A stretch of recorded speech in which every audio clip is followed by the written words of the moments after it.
విశాఖపట్నంలో కొత్తగా కన్స్ట్రక్షన్ చేస్తున్న విశాఖపట్నం రైల్వే జోన్ ఆఫీస్ అండి ఇది మొత్తం 52.2 ఎకరాల్లో కన్స్ట్రక్షన్ చేస్తున్నారండి. సో ఈ కన్స్ట్రక్షన్ లో నాకు బాగా నచ్చింది ఏంటంటే మొత్తం కన్స్ట్రక్షన్ ని 6 భాగాలుగా విభజించారు.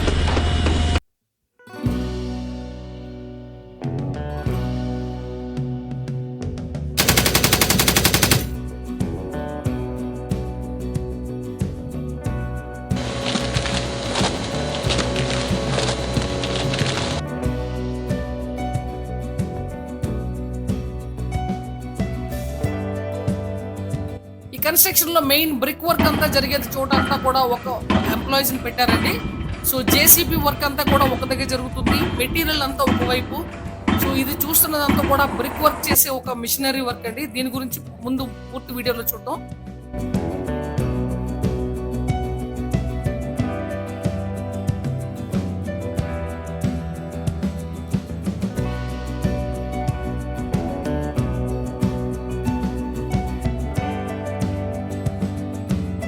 మొత్తం G+9 అండి ఇది.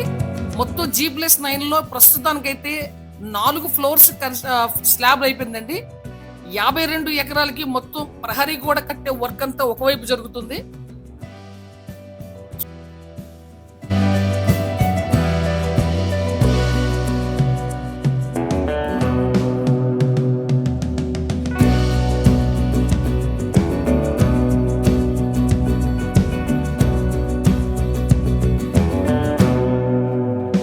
సో మెటీరియల్ మీరు చూస్తున్నారు కదా, ఇసుక గానీ కాంక్రీట్ గా మొత్తం అంతా కూడా పిక్క అంతా కూడా ఒకవైపు కన్స్ట్రక్షన్ చేస్తున్నారు. సో ఎస్పెషల్ గా మనకి ఎలక్ట్రికల్ వర్క్ మొత్తం ట్రాన్స్ఫార్మర్స్ ఎలక్ట్రికల్ వర్క్ అంతా కూడా ఒకవైపు జరుగుతుందండి.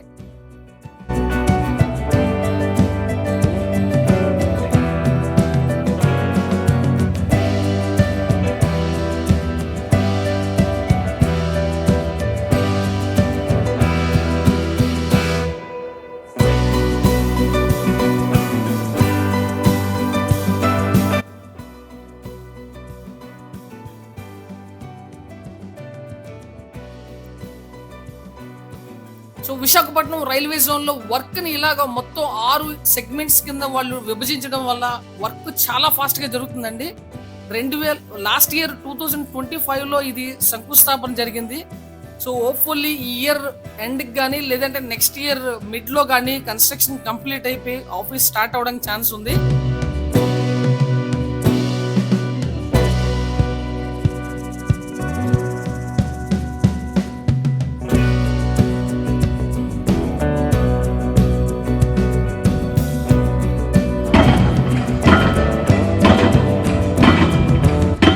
ప్రస్తుతానికైతే విశాఖపట్నంలో సిరిపురంలో మనకి ది డెస్క్ అనే ఒక బిల్డింగ్ ఉంది, కొత్తగా ఓపెన్ అయిన ఆఫీసు. అందులో రైల్వే కార్యక్రమాలు 6-7 ఫ్లోర్స్ లో మీకు ఆల్రెడీ మీకు వర్క్ జరుగుతుంది.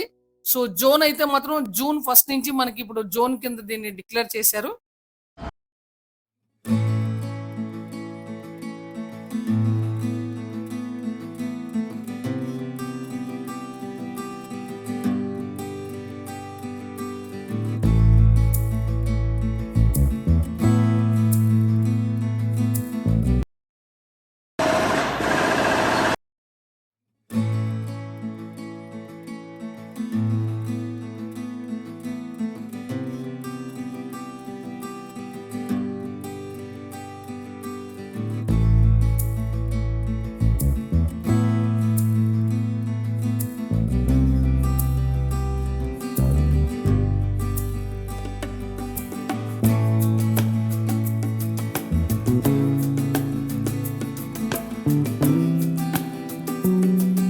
వరకు కూడా మనకి సౌత్ కోస్ట్ రైల్వే జోన్ లో మనకి విశాఖపట్నంలోని హిస్టారికల్ గా చెప్పుకోవచ్చండి. మొత్తం 74 స్టేషన్స్ ఉన్నాయి ఆంధ్రప్రదేశ్ లో.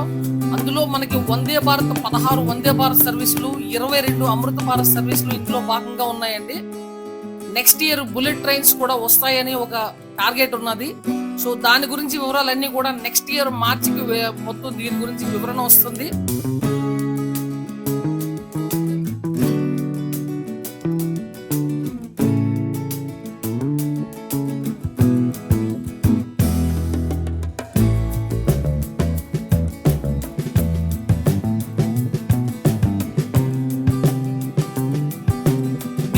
అయితే దీంట్లో భాగంగా 2 అంశాలను ముఖ్యంగా దీంట్లో చర్చిస్తున్నారు. ఒకటి, విజయవాడ నుంచి హైదరాబాద్‌కి వెళ్ళడానికి వెళ్ళే సమయం బుల్లెట్ ట్రైన్స్ అయితే 70 నిమిషాల్లోనే చేరుకుంటుందంటే, అలాగే విజయవాడ నుంచి చెన్నైకి బుల్లెట్ ట్రైన్ అయితే 112 నిమిషాల్లోనే చేరుకుంటుందని చెప్తున్నారండి.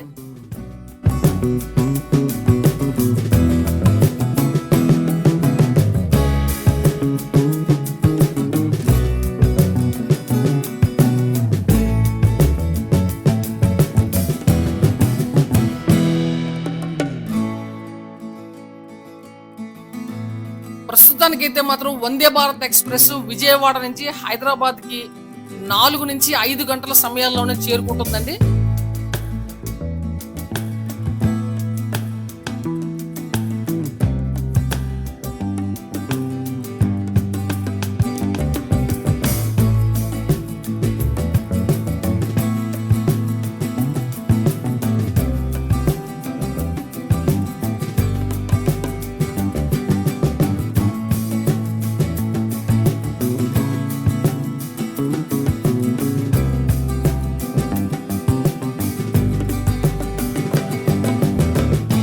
ఆంధ్రప్రదేశ్ విభజన జరిగిన తర్వాత ఆంధ్రప్రదేశ్ హైదరాబాద్‌కి వెళ్ళిపోయిన తర్వాత సో ఆంధ్రాకి కూడా మనకి ఇప్పుడు కూడా రైల్వే జోన్ ఆఫీస్ లేదండి.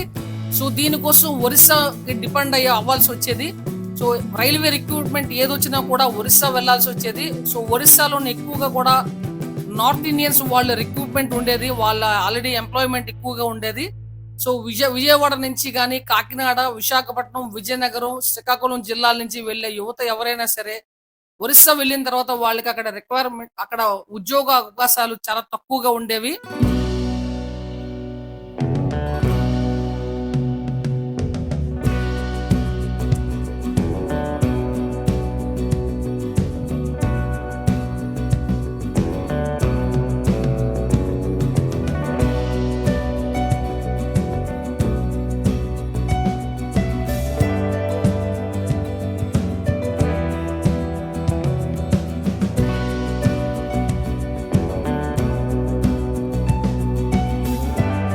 ఇక్కడ వైజాగ్ లోనే ఇప్పుడు మెయిన్ ఆఫీస్ పెట్టడం వల్ల ఉద్యోగాల ఇక్కడ భర్తీ కూడా చాలా ఫాస్ట్ గా జరుగుతుందండి.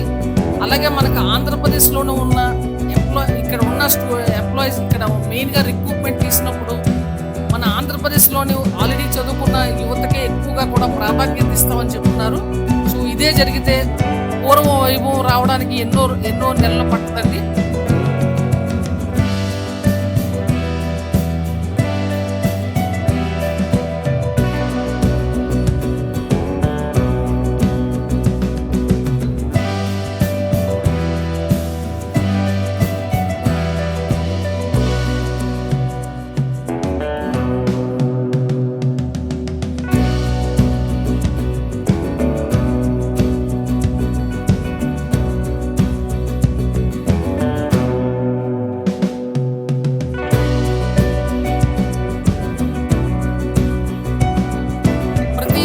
కూడా ఒక మేనేజర్ ఉంటారండి. అలాగే ఒక డివిజన్ మేనేజర్ అధికారిగా ఉంటారు.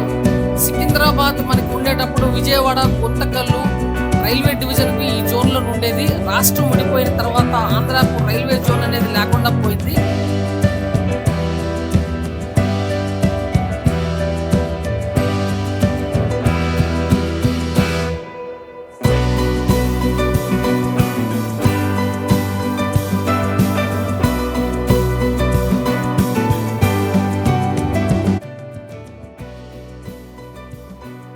మొత్తానికి ఇప్పుడు విశాఖపట్నం డివిజన్ కి సంబంధించి మనకి ఇప్పుడు ప్రత్యేకించి మనకి ఇప్పుడు రైల్వే జోన్ ఆఫీస్ కంప్లీట్ అయిపోతుందండి. ఇక్కడ నుంచి మనకి ఉపాధి అవకాశాలు ఎక్కువగా వస్తాయని మనం అందరం కూడా ఆశిద్దాం. సో కింద కామెంట్ రూపంలో మీరు తెలియజేయండి.